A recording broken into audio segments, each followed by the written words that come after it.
Healing Wisdom is made possible by members like you and sustaining members like Michael Brabowski and B. Johnson. You can become a sustaining member of WOMR for as little as $15 a month. For more information, call 508-487-2619 or visit our website at WOMR.org, where you can learn more about legacy gifts and planned giving.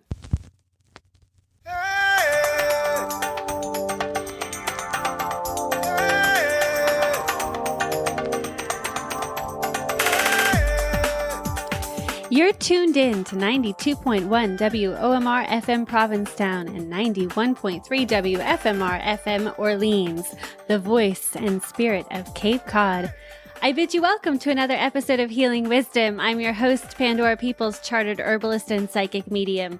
Healing Wisdom explores mind, body, soul connections as we discuss the healing effects of the arts, metaphysical concepts, intuition, and the spiritual aspects of everyday living. Healing Wisdom begins in the heart. Our theme music is provided by Mystic Pete.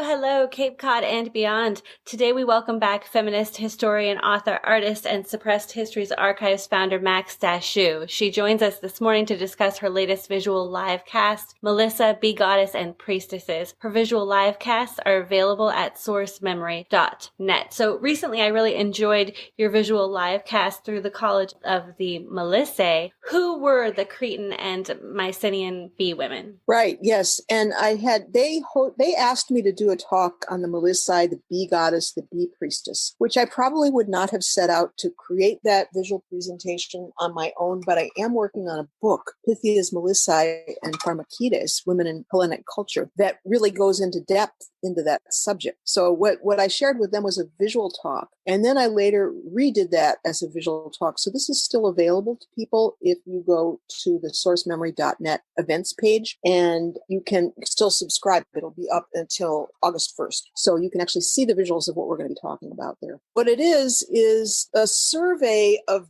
bee goddess, the divine bee, especially the prophetic and the oracular aspects of that, which especially we know a great deal about in the Aegean world. So ancient Crete and Greece and areas along the coast of what's now Turkey. And the Melissae title was given, we know for sure, was given to priestesses at Eleusis, so the temple of Demeter and Persephone.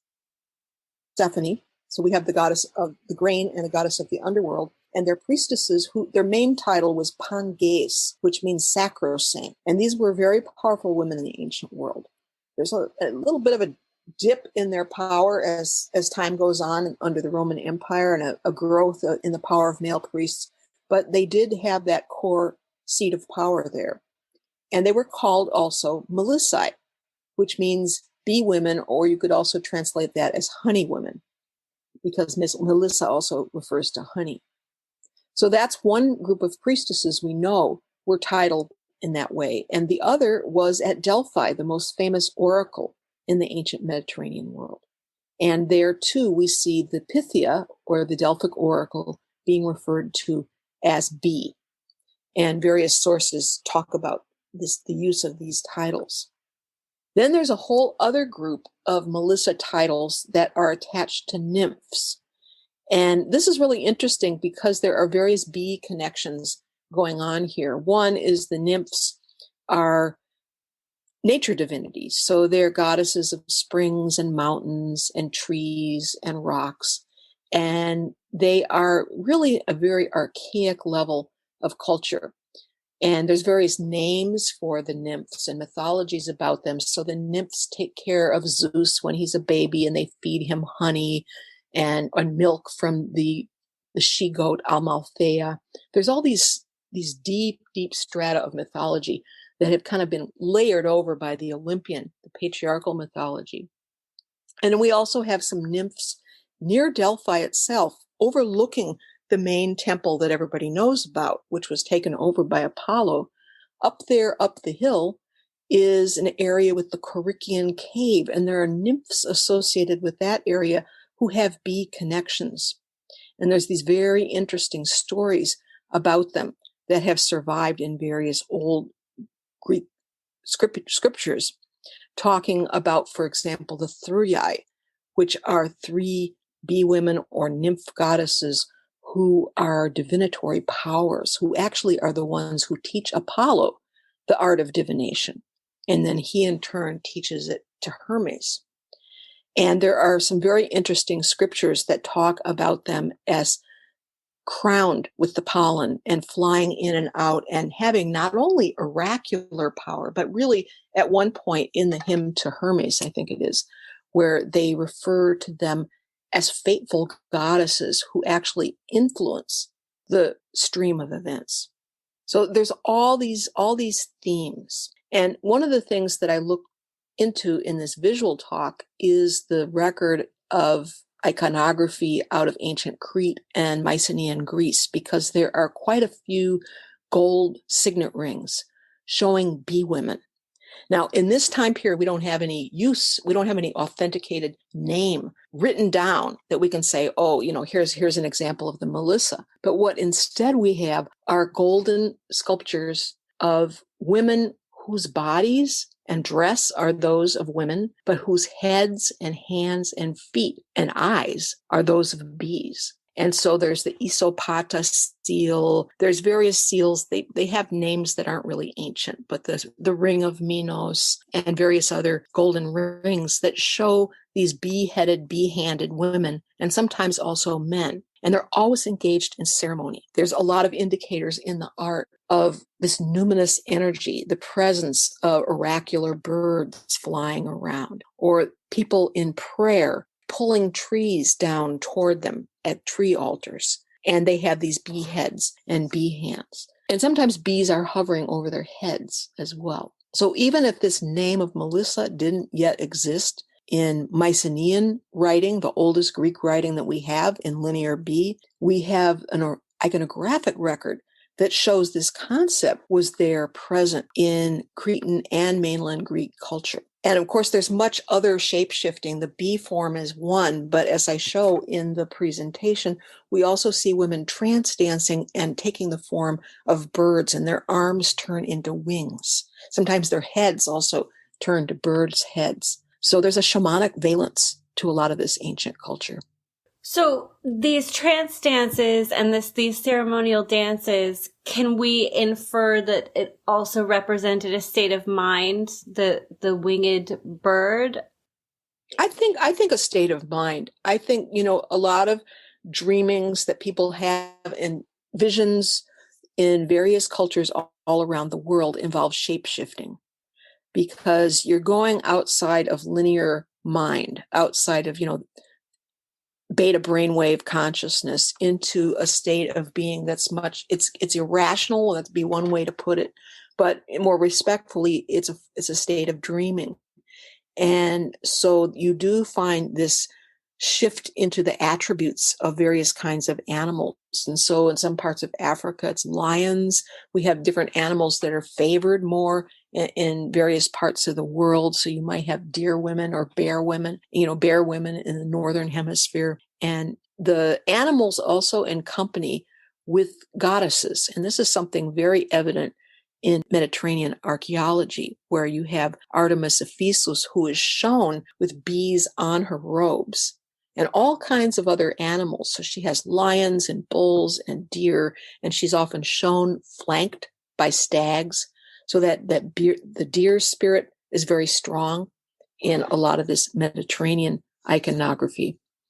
And it may have to do, because this is really a pattern that's, again, global, that when she trance dances, she goes into an ecstatic state. And ecstatic actually means outside the body, right?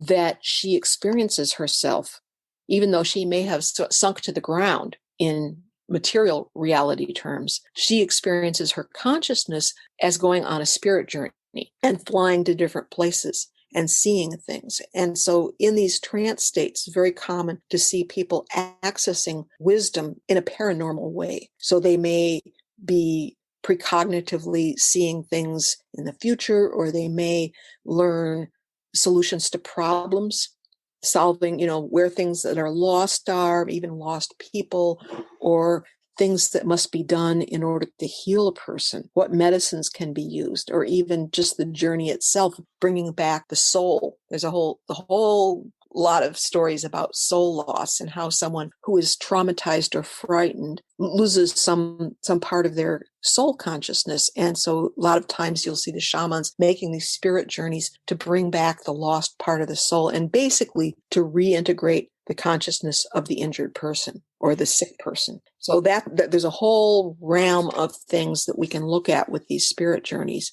as possible outcomes for what's being done, especially when it's being done explicitly with purpose by the medicine women. Were these shamanic journeys, these soul retrievals, these ceremonial dances, were they integrated into the classical Greek period? Can you help us understand, were these Delphic oracles and Eleusinian priestesses of Demeter and Artemis working simultaneously in this culture of reverence for Mount Olympus? Yeah, I mean, they were, and they weren't. The deeper you go, the more of this you find. So we have a lot more iconographic evidence of trance dance in certain respects, especially the shape shifting, than we do, say, in the classical period. And it gets thinner and thinner as we go into the Christian period, but there's always that level.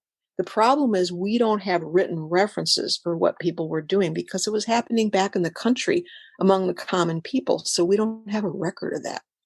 But we can see that this is going on in various ways. Even some of the things that are written refer to shape-shifting and changes in consciousness. The best example, though, of this, as you've already named it, is the Oracle of Delphi.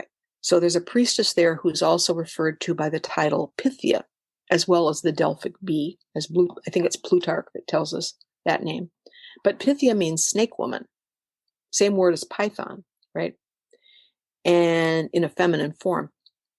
And so there's a serpent energy going on. And in fact, a lot of the trance scenes in Cretan art show snakes flying through the sky. And that seems to be their symbolic shorthand for someone who's in an ecstatic state. And so with the Pythia, because there is this Apollonian takeover, male priests come into the temple and they are now running the temple. But the part that remained, and they could not really mess with this, is that the prophetess remained a woman throughout the entire 1600 plus year history that we know of Delphi. So the priests are controlling the administration, they're running the operation of the temple, but the actual prophet is a woman. And what we don't know very much about is how was she selected? Was there some kind of a spirit sickness or various initiatory ordeals in order to verify by omens that this is the one, that she is the one who is spirit selected? Nothing survives to tell us anything about that. But that would have been the pattern if we follow, for example, in Southeastern Africa, where you also have oracular priestesses, some of whom are referred to by Python titles in Malawi and in Zimbabwe, for example. That's the pattern there, the spirit selection, rather than descent, as you see in the classical Greek world. A lot of the priestesses, like of Athena, of Demeter, various other goddesses, were chosen from aristocratic families, in some cases who had a monopoly on the shrine because they were supposedly descendants of the founders of the sanctuary. So that it's really much more of a political and even class-based patriarchal selection of who the priestesses would be, rather than the old indigenous pattern, which is that they are chosen because spirit selects them as the rightful carrier, the person with the psychic power to actually do this. But what the ancient record by classical authors and also from the Roman era, there is great reverence for these women as the most prestigious oracles in the ancient world. And you have people coming from all over the Mediterranean to consult the Pythia. But there are changes, and some of those are referred to by these writers. So at one point, a Pythia is raped And then there is a rule change that she has to be an older woman. So you have different shifts, and then also a push to try and aristocratize the Pythia. But in the core tradition, this is something coming from spirit, and those kinds of external patriarchal or hierarchical controls are irrelevant because it's really coming from spirit. Yeah, I find it fascinating how the patriarchy kind of moved in over time, just because like Hestia was a very important goddess, and I think Zeus kicked her off Mount Olympus officially at some point. Mm-hmm. I'm curious about the snakes that fly and your description of them as that being a shorthand for ecstatic states. It sounds kind of like a dragon. It's like a recipe for a dragon, a snake that flies. Yeah, in a way, although they're not shown with wings. And that's one thesis. I mean, I actually find that an appealing theory. I didn't invent it, but, reading various commentators on the archaeology, that has been raised. I've also seen at least one Greek archaeologist who has proposed that these may actually represent the Milky Way in the heavens. And of course, the Milky Way in many cultures is referred to as a rainbow serpent. So there is this serpentine interpretation of this natural cosmological feature. When you're looking at symbolism like that, for which you have no discernible written record, we can't read Linear A, which is what the Cretans were using. We don't know what language they spoke, even, much less what the scripture says. So we have very little to go on other than what the Mycenaean Greeks wrote down. And, we can do comparative study with the symbolism, what that of it, which did survive. There's another story, for example, I forget which writer goes into this, but at Delphi, there were supposed to be three stages of temples that were built. And the second, they say, was bees constructed the sanctuary, the Holy of Holies at Delphi, out of wax and feathers. So there are all these bee symbolic themes going on in relation to these sanctuaries. And the same with Ephesus. Although we don't see the word Melissa applied to the priestesses, we do see the male sodalities that are around Ephesus.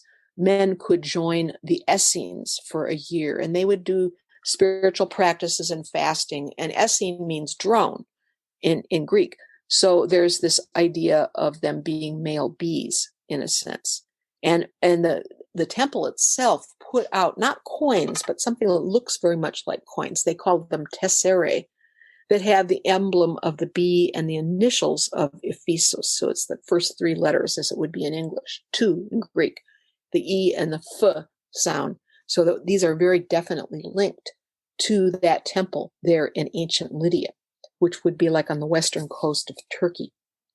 And we're having to kind of look through a glass darkly to try and figure out what were the actual core practices in these places. Yes, indeed. I think, many people are familiar with the Minotaur and the Cerberus of Dante's Inferno, and these images of the bull head or the cow head are really sacred symbols of Sybil and Hathor, respectively. Can you talk about the significance of labyrinths, and specifically Ariadne's labyrinth? Yeah. Okay. So this takes us back again to the dance connection. Well, first, let's clear away the thing about the Minotaur. So Greek stories say that Pasiphae, who is called the Queen of Knossos, or Cretan Queen, the wife of Minos, right, after which Minoan has been derived, she conceives a desire for this bull, and she has congress with the bull through an elaborate story, but we won't go into that. And she bears a son, which is the Minotaur, and so he's a man with a bull's head. And so Minos has the labyrinth constructed in this Greek story. This is not a Cretan story, so we don't know what they said about all this. But the labyrinth was constructed as a place to confine the Minotaur.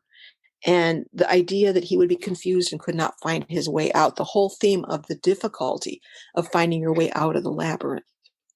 So that's one piece of it. Another piece is that Ariadne is the priestess of the dance, and she is, in a sense, the guardian of the labyrinth. So in the Greek stories, again, she is the one that makes it possible for the Athenian hero Theseus to come in and kill the Minotaur inside the labyrinth, but also to find his way back out again, because she gives him the clue. She gives a thread for him to carry in with him so he can trace his way back out.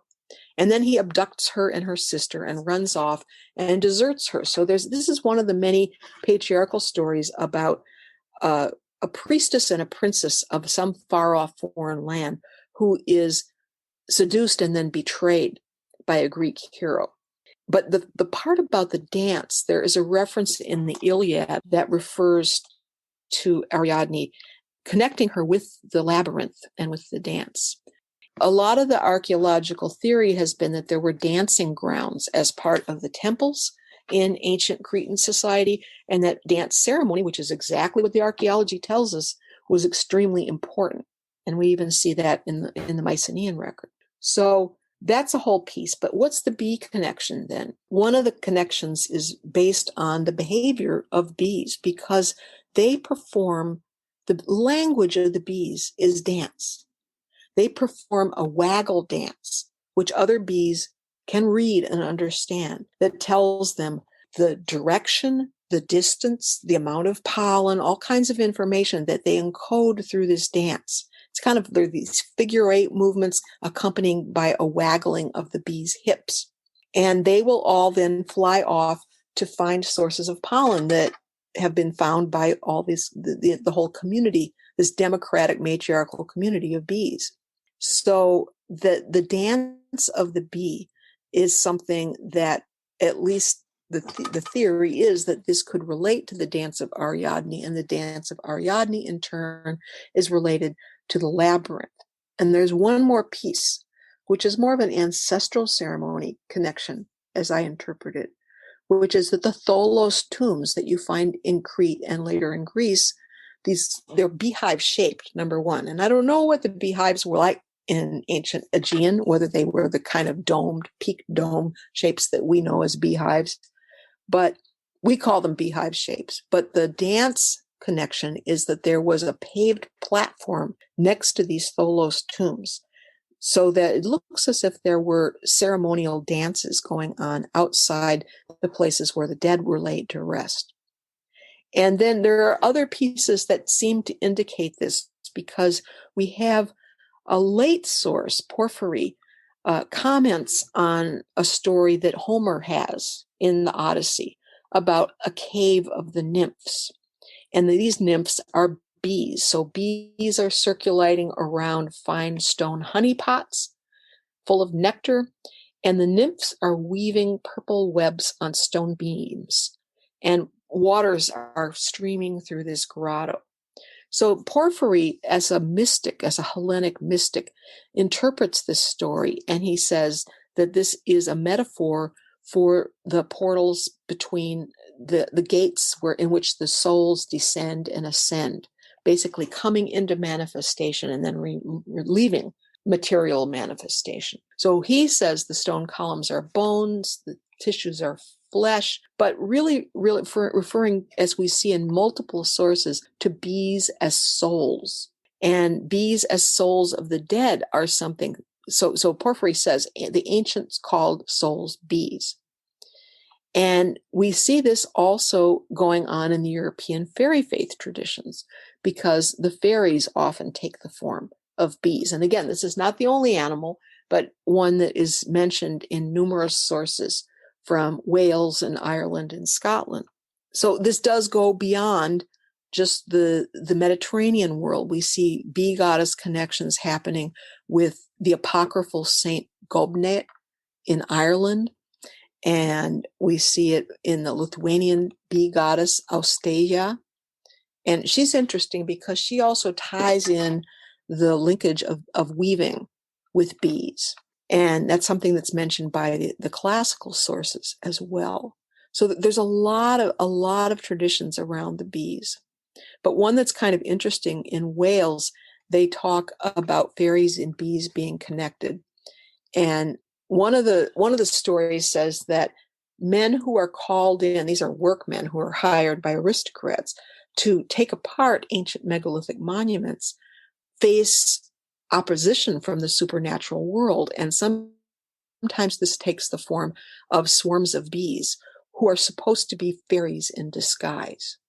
And so weird things will happen. So people also maybe hear thunder and lightning that terrifies them, or the wagon that's supposed to haul the stone away breaks down, or the road splits open, or all these various things. Terrible noises are happening. These are all indications of the ancestors' displeasure at the disturbance of their resting place, and of what was not only a grave in Neolithic times, but the megalithic dolmens and sanctuaries were actually temples where ceremony went on. And in that way, they are parallel to the labyrinth and the ancient Tholos tombs.